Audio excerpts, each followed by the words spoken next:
नमस्कार दोस्तों, आप लोग देख रहे हैं भोजपुरी हिट न्यूज चैनल। तो बहुत बहुत स्वागत बा।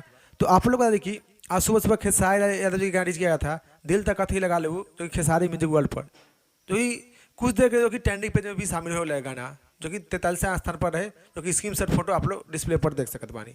तो आप लोग सुनने वाली तो नीचे कमेंट बॉक्स बताइए कि आप लोग को सुनने में कैसा लगल। अगर ना सुनने वाली तो आप लोग भी जाइए खेसारी म्यूजिक वर्ल्ड पर गाना सुनी, जो गाना के नाम बाद दिल तक कथी लगा लेबू, और सुनकर नीचे कमेंट बॉक्स बताएं।